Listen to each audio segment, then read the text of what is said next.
On tonight's show, we have actor and producer Franco Castan. And now for your host, KoolKard.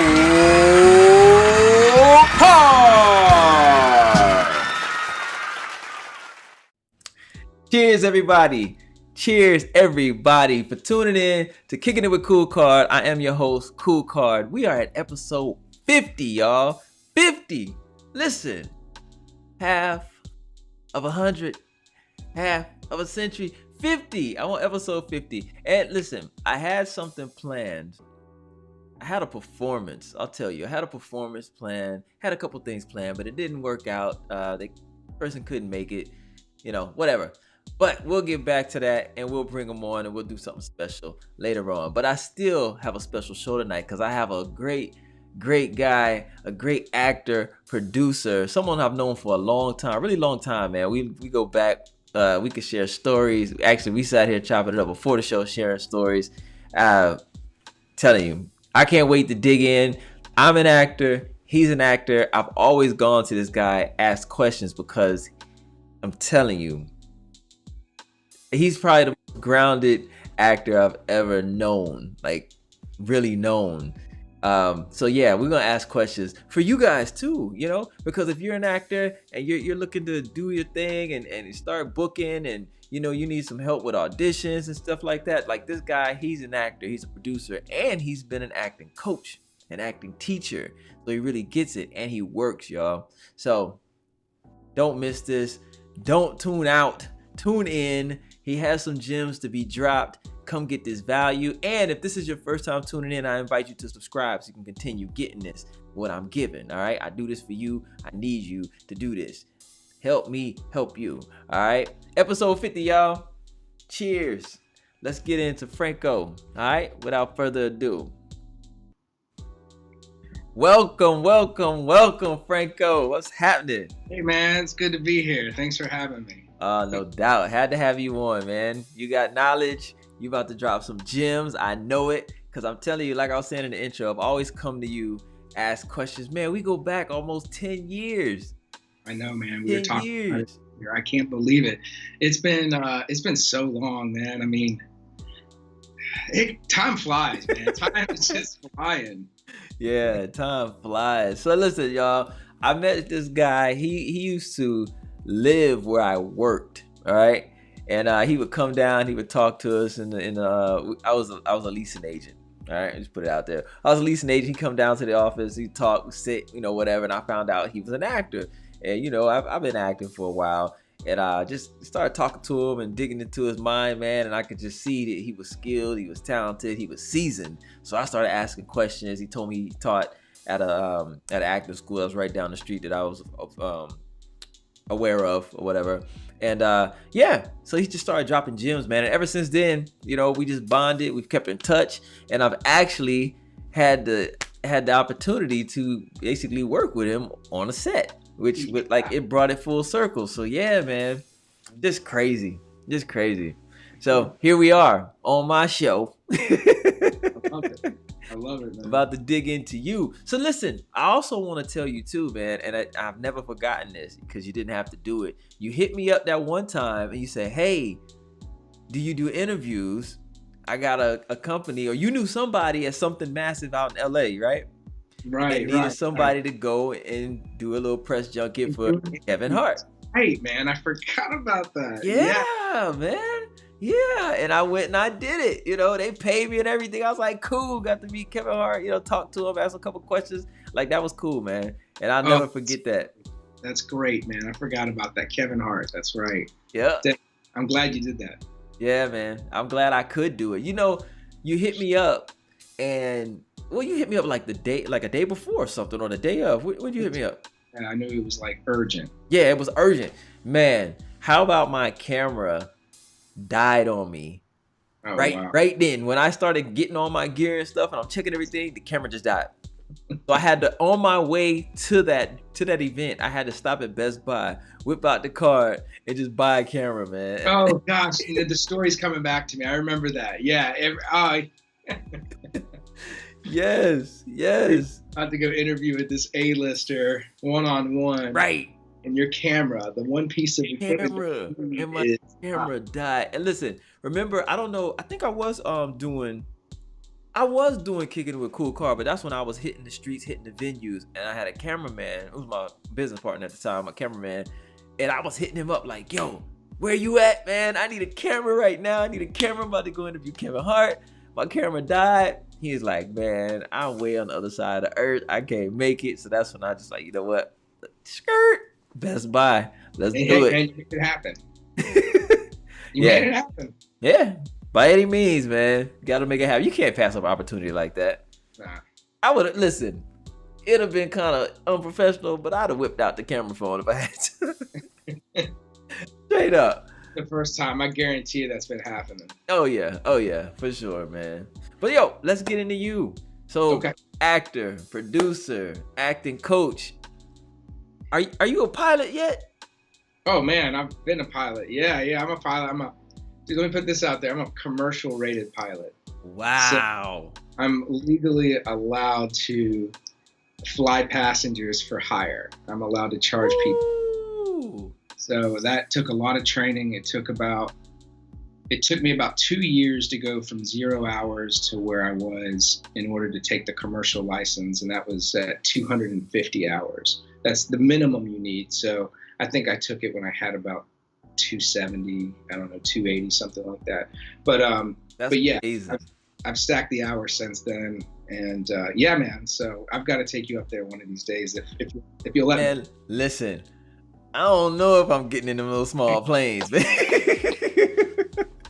Yeah. It's either, listen, it's like pulling teeth with some folks, and some folks are all about it, and they'll jump in the plane, and they're all about the experience. And then you got folks like my brother, which took nearly 2 years for him to like say, okay, fine, I'll get in the plane with you and fly around. And you know what? As soon as he got up there, he realized this thing is like, it's just so awesome to get up there and see the world. I'm sure it is, man, but I don't know, man. I don't know. I get it, man. That's all right. I'll work on you a little bit. When the winds get heavy up there and they hit you, like, how do you maintain that? So it's a combination of just being like super calm and not so like don't over control the aircraft, right? And that's one of the things you learn in flight training is you don't want to over control the aircraft. So most of the time you just allow the plane to move. You're not really trying to fight it so much. Yeah. And especially when you're up flying at altitude, you're not really trying to fight it. Now, if you're coming into land, then you got this, a nasty, if you got a nasty crosswind or something like that, then yeah, you're going to have to work with the plane a little bit to get it on the ground. But otherwise, at altitude, you just got to let it do its thing. It's like being in a boat. Yeah.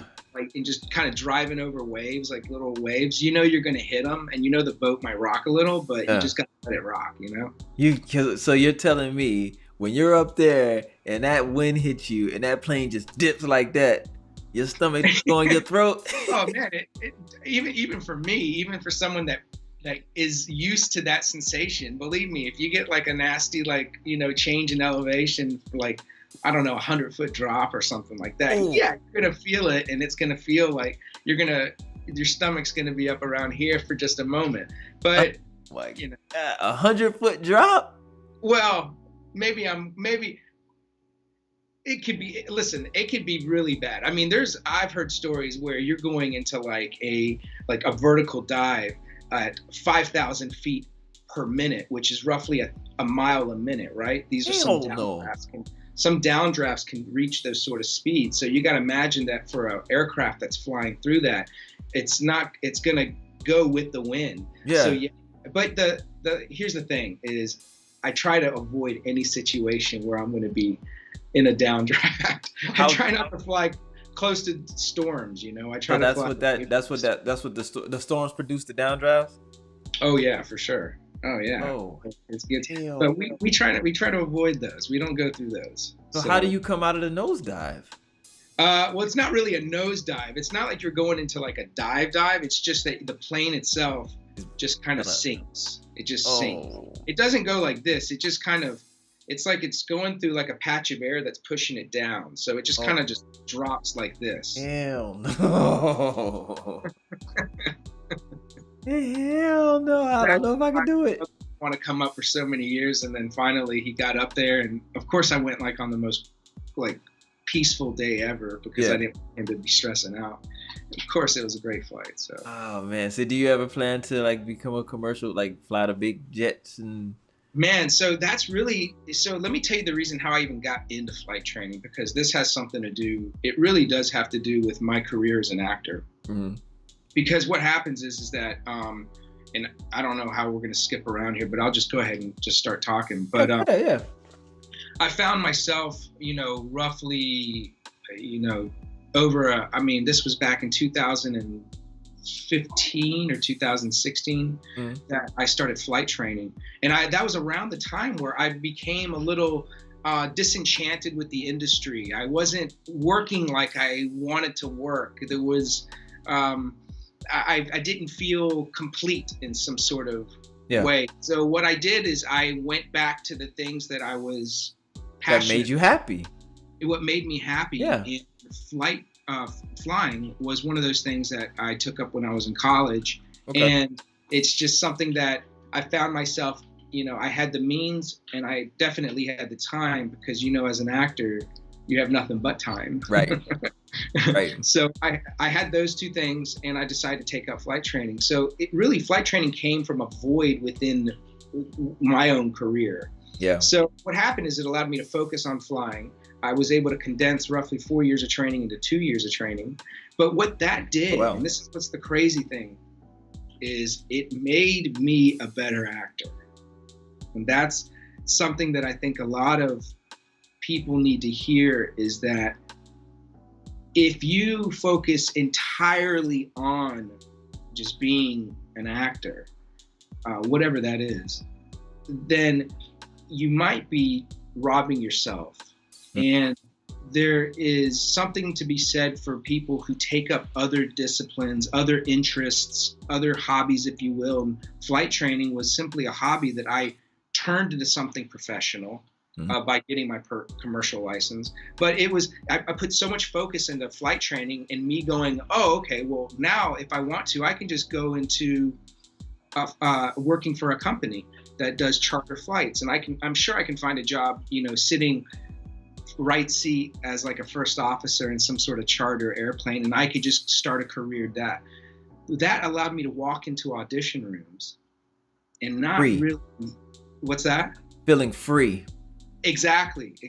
I was able to go and just deliver a performance without really worrying whether or not they were going to hire me, because it's okay, I was going to be a pilot anyways. Yeah.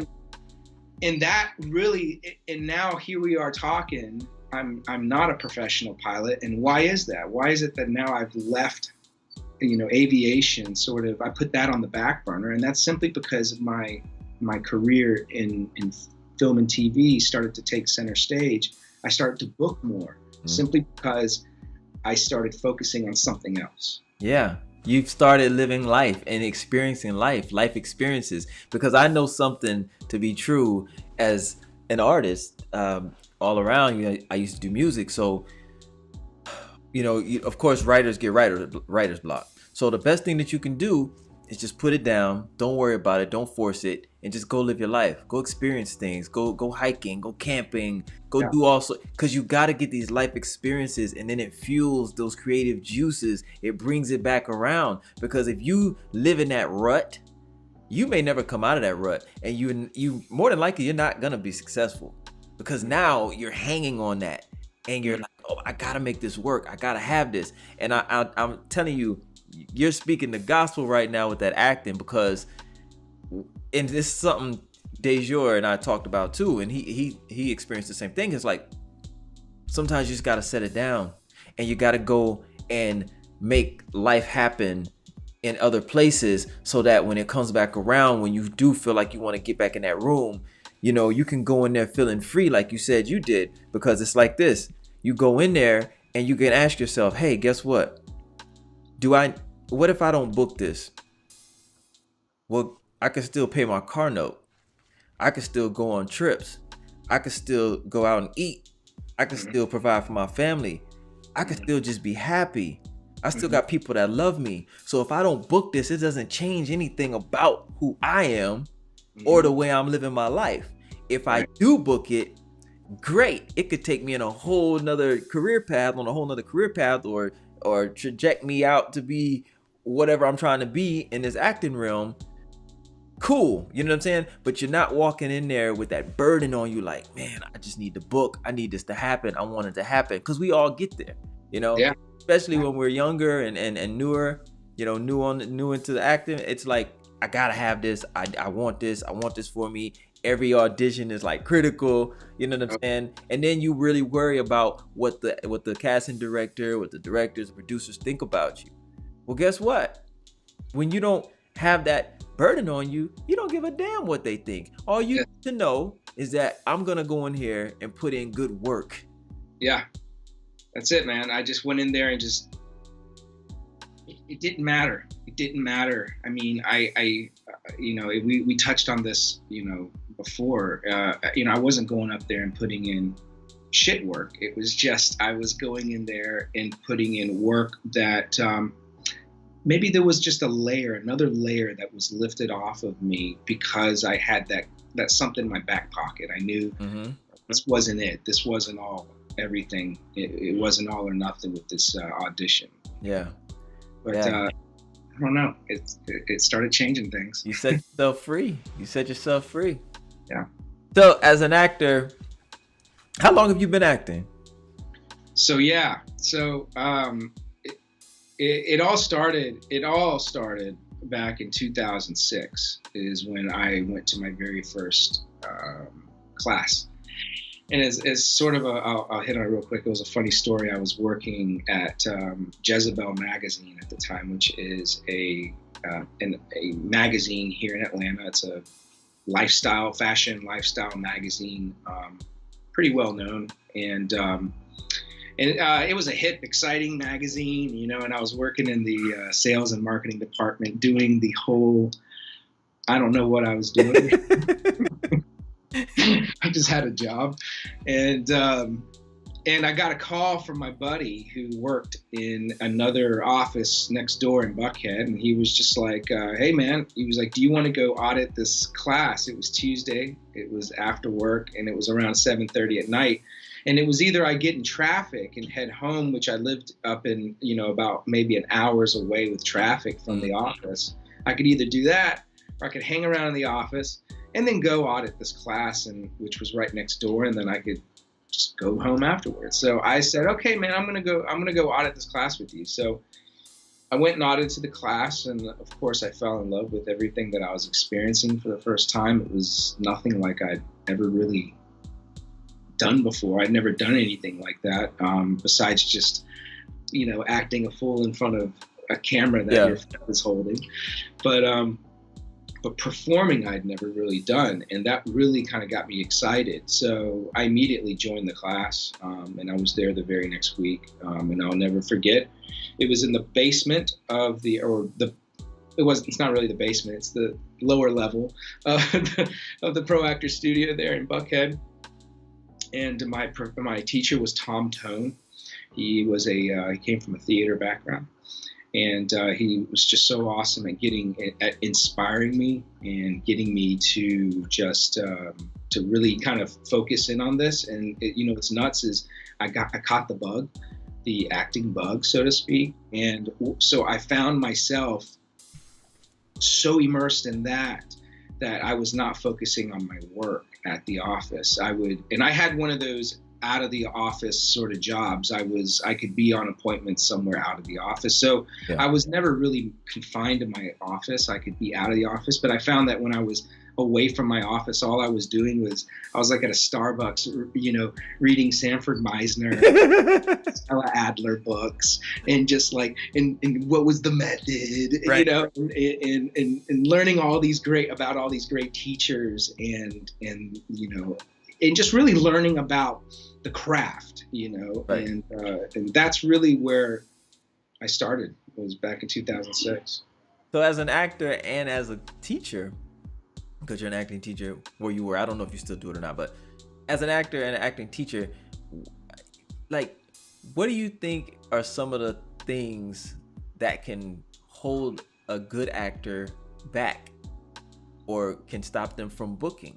Because there's a lot of good actors, and I take these acting classes that focus on the audition. So it's like, yes, you can act, but will you ever make it to set? And as a teacher, what do you feel are some of the key things that you see that can hold an actor from getting to set, even though they have what it takes? Yeah, I think that there's a lot of just really brilliant people, students that I've seen come in, and my students were adults, so it was. And I'm no longer teaching, by the way, at the studio. I left there last year, and it was simply because I was working so much that I couldn't. I found myself almost having to find a teacher to fill my class in almost every other week. So that was a good problem to have. Yeah. So just we parted ways, and now every once in a while I'll go and I'll substitute every once in a while at the studio. Okay. So as far as the students, there's a lot of natural talent that might come in. You might find some students that just don't have a sort of they're very vulnerable right off the bat. But with that sort of personality comes a sort of firecracker personality, someone that you can't quite like ground. Mm-hmm.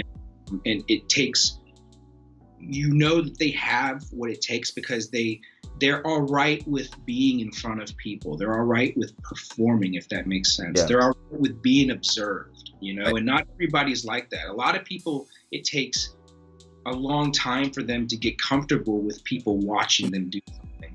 So, but with some of these, I guess just talents that would come in, it'd be hard to just ground them and just get them to understand that, okay, that was all right. You did okay. That was good.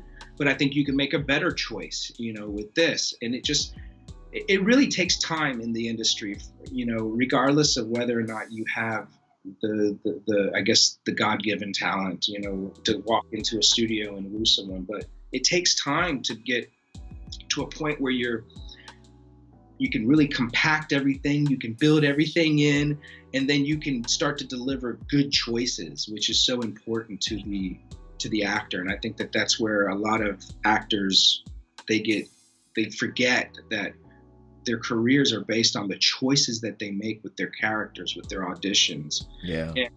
And just simple choices that they make can really make them stand alone from the rest of the crowd. Because the same way that you can get on Google and you can start to like ask a question and it'll sort of already know what you're asking it. Mm-hmm. And that's because there's been like a billion people before you that have asked the same question. Mm-hmm. That it already knows what you're going to ask. You can almost guarantee that the casting directors, when they're watching these performances, they're seeing a lot of actors make what they believe is a strong choice, but what you realize is it's not a very unique choice. Mm-hmm. And that is where you can grab the casting director. Yeah. That's what me and Dejour talk about a lot too. And like I said, I was in his classes. So it's all about making that choice, a stronger choice, not the first, not the second, the third, and sometimes not even the third, the fourth, but it takes time. You really got to break that script down to really make a choice that's strong but different. Because you can make a different choice, but it's not going to connect because it's like left field. It didn't make sense. Mm-hmm. And it's all about showing them something that they haven't seen, because the average actor, for lack of better words, when the casting director is in that room, they're going to see 100 people make the same choice. Yeah. And I mean, you can make the same choice, but are you more honest than the next person? Is your choice to not be happy with the outcome, and everybody could have not been happy with the outcome. Let's say that's what happens in the audition room. Yeah. Your character's not happy with the outcome. So what do you do? And, that might be the direction, but like you'll see a lot of people play out to be unhappy, but you won't, maybe there'll be that one person who's honest about what unhappy truly looks like. It may, an unhappy might be a smile and a walk away from the situation, which is something that you just won't see other people make choices about. Right.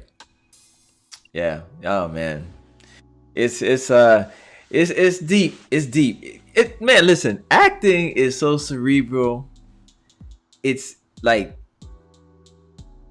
my God, I can, like, I'm telling you, like, I have, like, when I was taking Meisner classes, I would leave that class so mentally exhausted. Yeah. Just trying to, reach to find some choices to try to live through the other character, because that's all about feeding off the other character. It's not like, Stanislavski or whatever. It's, remember when your dog got hit by a car and cry, type of thing. It's all about what your partner gives you. So, man, I was so just like mentally drained, burnt out from those classes. But yeah, so for you, what do you, outside of, stepping away, coming back, being free of the burden of like, I gotta have this, I need this, what do you attribute your level of being grounded to? Because like yours, I'm telling you, man, and this is not to slight anybody out here or anything like that, but we all know that people in Hollywood, they breathe, they eat, they sleep, they grow up in that culture, and it's a different type of skill set at times out there, not to say that actors out here don't have it. You have it. Like, you could go to Hollywood and compete, hands down. I really feel like that. That's my take on it. I think Dejor feels like that too, because anytime we talk about you, man, it's like, man, he's a beast. Like, his level of being grounded is just like crazy. You know what I'm saying? Like, it's just so natural. It's so effortless, man. And it's like, what do you attribute that to? What did you attribute that to? So, a couple things. I think that the first and foremost experience, I think that you coming home from set pissed off that you didn't do what you wanted to do. And that happens over and over, and that culminates over the years. And I'm not saying that you have a bad day on set every time, but you just walk away from set just thinking to yourself, I could have maybe, like, I had another take that the director gave me. Maybe I should have done something a little bit more there to give him something different. And I think it's just years and years of playing that story out in my head and saying, next time I go to set, remember what I did last time. Let's try to like slow everything down and start to live in that moment and start to understand what your role as an actor is when the camera's rolling. And not to sound pretentious, but it's something that it's just something that you start to learn you get comfortable living in your own skin while you're working. And that's the first thing. And I think the second thing that I attribute maybe my grounding, I guess if that's what you were calling it, is just maybe because there's really not too much that scares me anymore. I mean, I've been in spins heading towards the earth in an airplane, and I've had to recover from a spinning airplane. That's why I'm not going up there. See, you're telling me more than you should be telling me. That's only in flight training. It's not something I would ever put you through unless you just wanted to see it. So when I walk into, I remember, it's so funny, man. I would go, like when I was taking my exam, my flight exam, I would be going into there and I'd be going, oh my God, I got so much information I got to spew out, because they give you like an oral exam and then they give you a flight exam, an actual practical exam where they take you. And I've had to like study so much for these exams. And so what happens is and then all of a sudden, I just got to go perform these lines in front of these, few people in the room. Right. I mean, that's nothing. Or I arrive on set and there's like a city of people around you that are all watching you.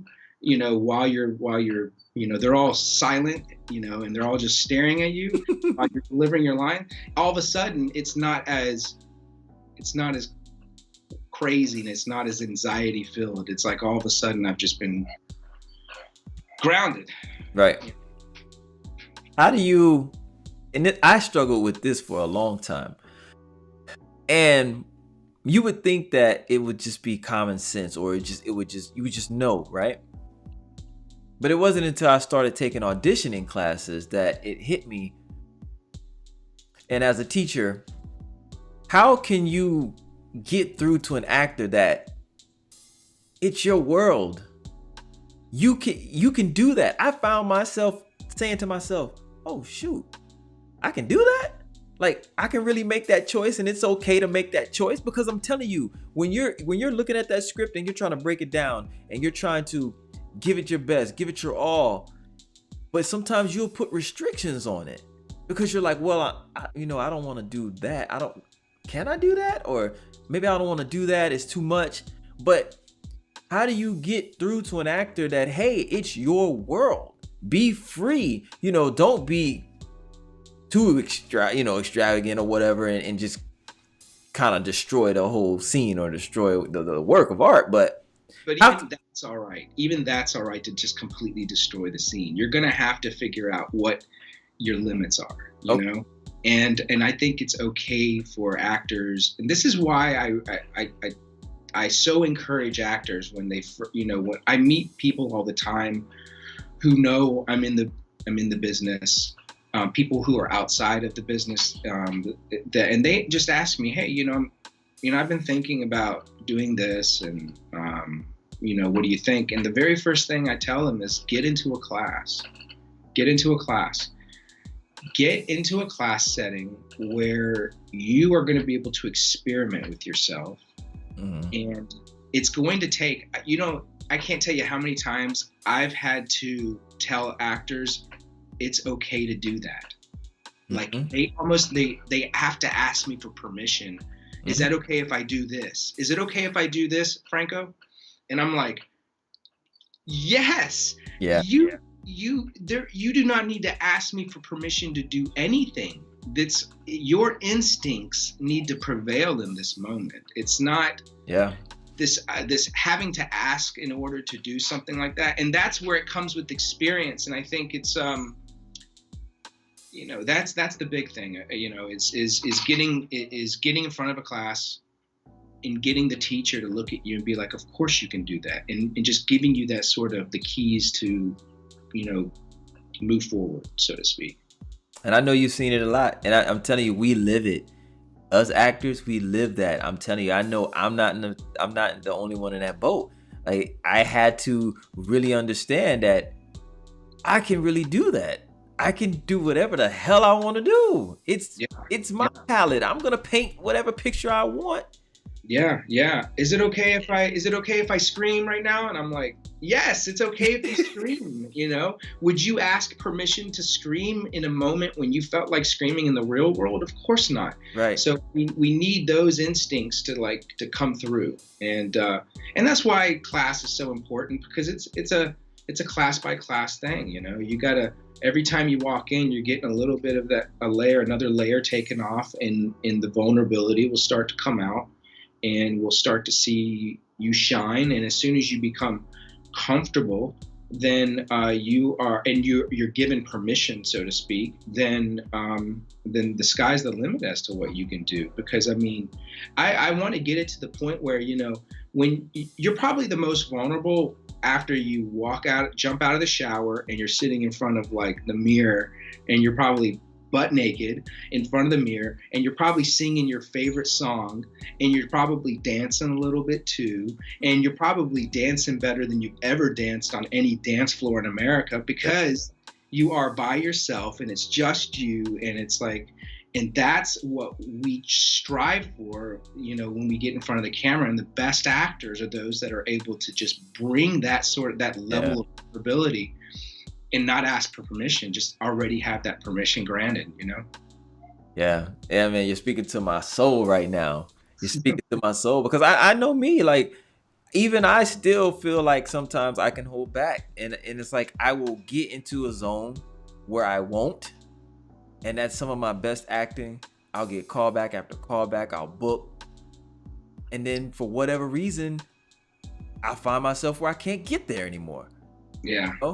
And it's like you said, it's experience. It's experience, and maybe I just need to, not maybe, but I know I just need to keep working at it. Just keep, probably just getting in front of that camera more, or getting in front of that class more, and just really just letting it go, and just really, really, really own it and get comfortable with it, so that I can turn it on to drop of a dime. Because I'm telling you, I have my times where I'm in a zone and I can feel it, and I'm just like, you know what, I don't care.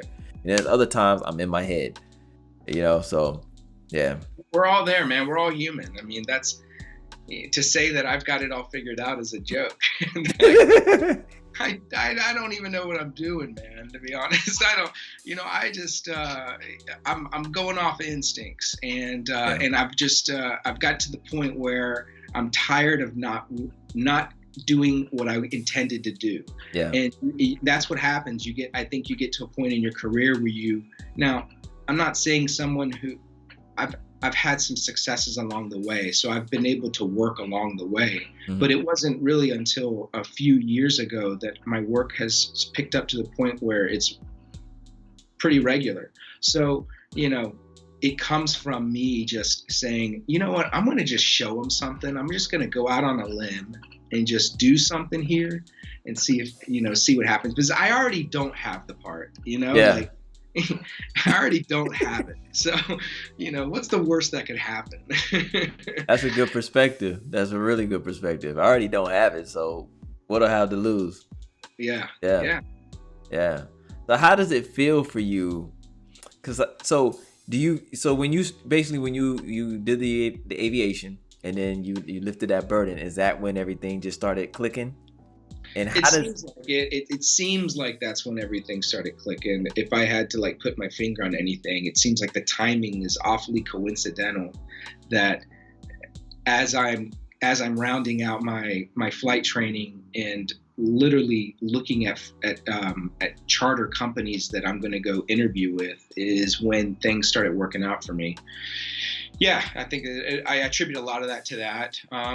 But who knows? Maybe it was just my time with some casting directors, and they felt sorry for me, and they decided to throw me a bone. So does it feel like when you're booking back to back to back and you're working every week, do you feel like you're in a zone? Because things can go stale. So say I work 1 month, I don't work for 2. That's a difference than I work this week, I book next week, I book next week. So now it's a different experience, and I'm pretty sure you have a different feel, because it's like you're always on set. So when you go and get an audition, and you get in that audition room, you just did this yesterday. Yeah. You see what I'm saying? Yeah, totally. And it only works in your favor. Work is never going to hinder you. It's only going to provide you with better results. I mean, I'm already working on something else. So if I get this job, who cares? And that's sort of how it is, when you're on set regularly. And I'm not trying to listen. I'm still auditioning. I'm still having to go out there and hunt for my food. So it's by no means I'm not at a point where it's all popping off. I still have times when I'm not booking, but luckily I found myself at a point where I'm working pretty steady. So, it's having more work is definitely works in your favor. I mean, it's crazy to walk on sets. All are pretty much the same for the most part, the way they work. The way base camp works, and the way the actual set works, and everything is pretty much the same. There's a standard operating procedure that you find on most sets, and that's probably been changed a little, in COVID times. Right. But for the most part, it's all pretty much, standard operating procedure. And, it's to walk on one set, and then literally the next day you're with a completely different crew on a different show. and everything seems to be operating the same way, but you feel at home again. Walk on, you know exactly where you need to stand whenever to stay out of the way. You know exactly where you need to be when the AD comes over and starts explaining to you, where your marks are going to be or whatever that entails. But it just becomes all of a sudden, it's like clocking in, it's like going to a job that you've been doing pretty routine work. You go in, clock in, you get behind your desk and you start sending emails out, right? Right. So, and that's how it kind of is when you're working pretty steady. It's not like you're walking onto a set and you're taking it all in because it's been a year since you've been on set, and you're like, oh my God, they got the big camera. Oh, look, they got the big light.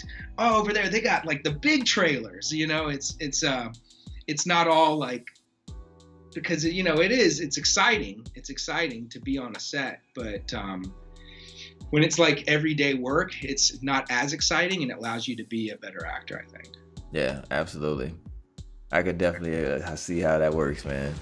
How was for you with how was your experience with being in The Founder? Like, what are your takeaways from that and working with Michael Keaton? Oh man, that was so awesome.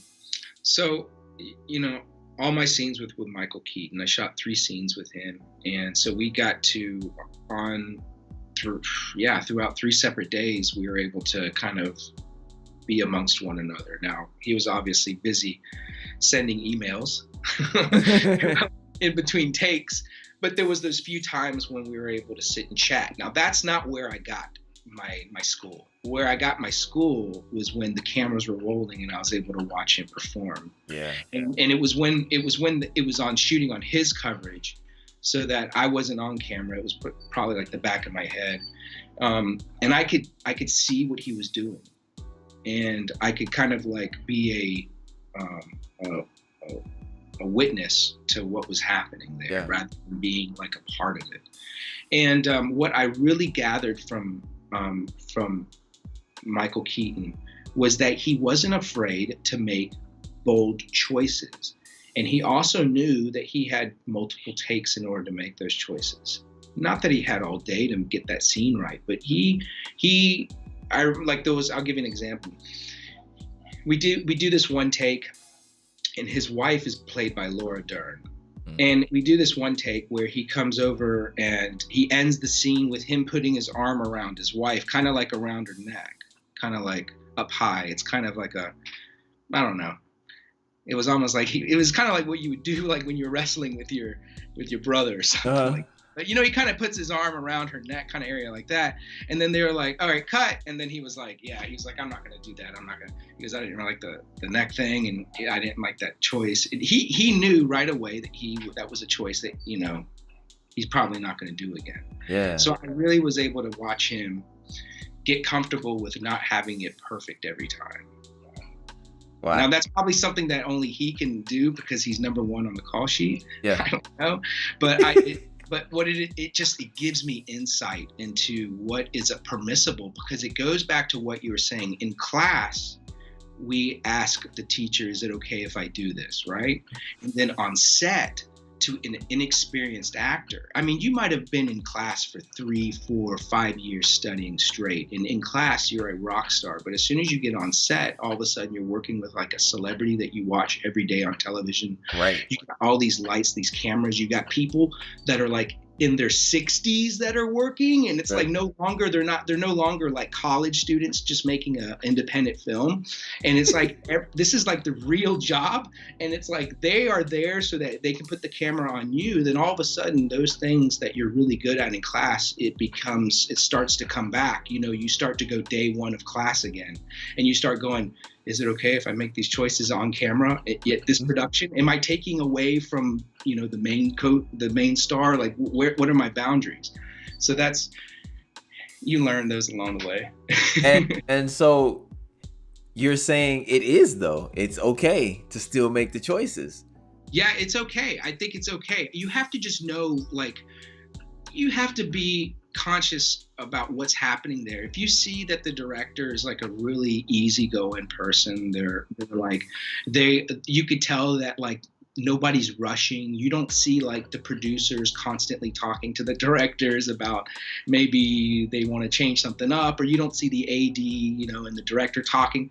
Just weigh it out. And if you kind of see that there's like that you have some flexibility in what's going on, then I think it's okay to ask for, hey, do you mind if I, like, you know, have a different take on this one, you know, right. And get comfortable with maybe asking the director, because as soon as you ask the director, can I do something? And they go, yeah, that sounds great. All of a sudden you're like, oh man, that's all the confidence I needed. Yeah. Yeah. Yeah.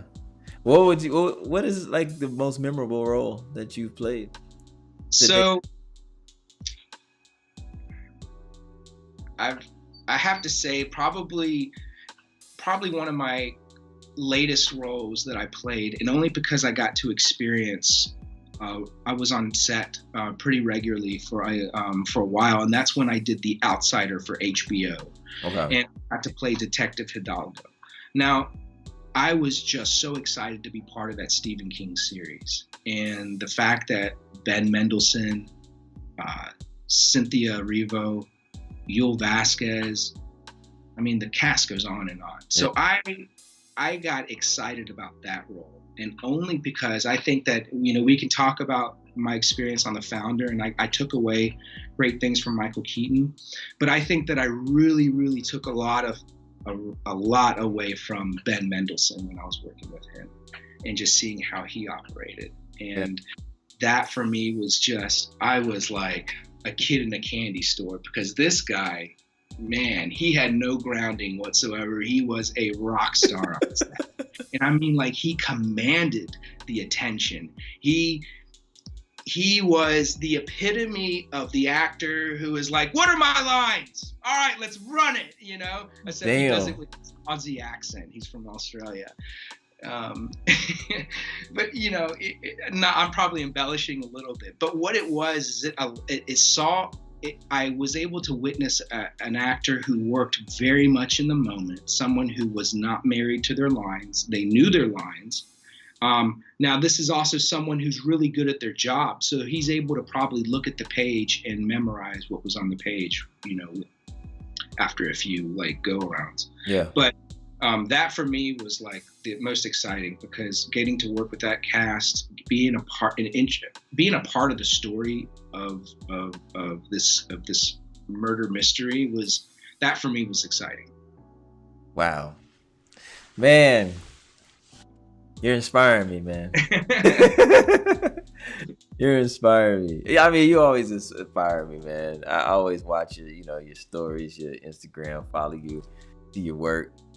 And I reach out from time to time, like, hey, blessing you, man, blessing you. Thanks, man. Thanks, man. Yeah. So what type of roles do you like, though? Like, what moves you? What roles, when you get them, you're like, yeah, I like this? So I like any role that has a name. I'm just kidding. As long as I'm not cop number one, no, yeah. I'm just kidding. I'll take them all, and believe me, I am no person to turn down a role. I'll take them all.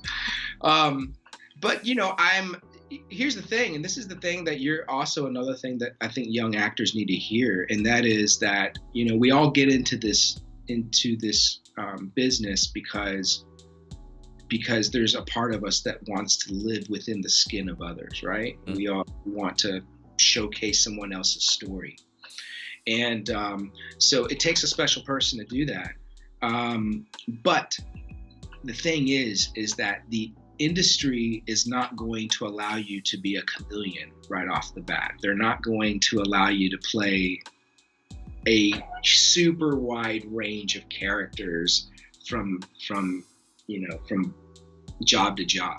Yeah. You're generally going to go into this one kind of like niche, like you might play this one type of character really well. Mm-hmm. Okay. It's only after you prove yourself over and over again that they start to expand you into maybe other characters. Mm-hmm. And sometimes it just takes for you to like pop a smile on camera because they've never seen you smile, and all of a sudden they have you in a different light. But for me, I love characters that live on the fringe. I like, I think I like people who come from completely different walks of life. The subcultures of America, of the world, that's those are the types that I'd like to play. People who maybe are lost in identity, people who are, just don't fit into, a certain cookie cutter. Those types of characters are generally what I'm drawn to. They're more interesting and have more layers. They have more layers, and I don't have to ground myself, because it takes a lot, man, for me to ground myself. I might seem grounded, man, but I'm telling you, I'm putting a lot of effort into it. Man, look, it looks effortless. I'm telling you. So before we get out of here, I want to know your take on, like, what is your experience with, film versus commercials? Because I know you've done your handful of commercials too. Like, what is the biggest difference between the two in your preparation or just the experience on set in these commercials? Well, generally with commercials, you're like the guy, right? You're probably, if you're not the guy, you're probably one of the guys that are in the commercial, right? So, there's a lot more emphasis on what you can do. You're endorsing a product, you're becoming the face of a product. So there's more emphasis, I guess, on how you can sell the product. Okay. And in film, it's a major collaborative effort. You're just one tiny piece of the equation. At least when you're working on these big projects, you're just one tiny piece. You're there literally to just kind of move the story along. But in my experiences working on films and working with like Academy Award winners, from those to like people to directors who are on their second feature, I've had nothing but great experiences with directors on features. I've never felt like ushered out after I was done for the day. I went, okay, we're done with you. You can leave now. I never felt like that. Yeah. But I think on a commercial, you probably have like I said, you're the hero. So you generally have more people who are like, and it's also probably probably more people smiling on a commercial shoot, simply because the nature of what you're shooting is generally uppity. So. And you're not, in commercials, it doesn't seem as, the stakes aren't as high. So you can probably tend to let loose a little bit more in a commercial. And again, it comes down to the more you book these commercials, the better off you'll be doing in films. It's just, the jobs go hand in hand with one another. Yeah, that's good to know, man. That's good to know. Great information. I appreciate you coming on. Man, very, very informative, very in-depth analysis of this whole acting thing. So anybody watching, I hope and pray that you can take something from this, put in your tool belt, and help you along the way. Don't be so hard on yourself. Just do the work. Just do the work, man. Just do the work. I'm in the same boat with you guys. So yes, just do the work. I'm trying to stick to doing the work and better myself. Franco, I'll be calling on you. I always call you for some pointers, some tips. Hey man, what can I do differently? How can I, whatever. So anytime, man. Hey, continue doing the good work that you are doing, the great work that you're doing. I wish you much success. So like I said, you can contend in Hollywood, man. You can contend in Hollywood. I mean it. Trust me. Me and Deja be rooting for you. I'm telling you. We be rooting for you. Coming to get them, so. Yeah, we always talk and say good stuff about you, man. So definitely. But yeah, great catching up with you for sure, man. And I'll be in touch. I'll reach out to you on Instagram. I know we don't talk on the phone, stuff like that much or whatever. But yeah, definitely will have my eye on your career, checking you out. Hey guys, if you want to check out Franco, you can check him out at Stop Franco on Instagram and Twitter. Make sure you go and check out some of his films. You were in Richard Jewell, The Founder. He's on The Outsiders. I know you said you're filming something now. So yep, I just got done with Outer Banks, and tomorrow night premiering on Urban Movie Channel is Terror Lake Drive. It's a 6-part series. I'm recurring in that, but it premieres tomorrow night. Check your local listings. Terror Lake Drive. Y'all check that out. Check it out. Check it out. I'm definitely gonna check it out. I remember when you were filming that, actually. We had talked about that. So yeah, definitely check him out, guys. He's doing his thing. He's doing his thing. He's doing his thing. He's doing it for real. Real actor. Real working actor right here. I commend you, my brother. Hey, man, it's been great talking to you. Great conversation. We would definitely catch up. Hey, guys, every Tuesday night, 10 p.m. Eastern Standard Time. Next episode, next week, 51. Yes, you never know who I might have. All right, y'all tune in, tap in, and we out of here. Peace. We kicking it.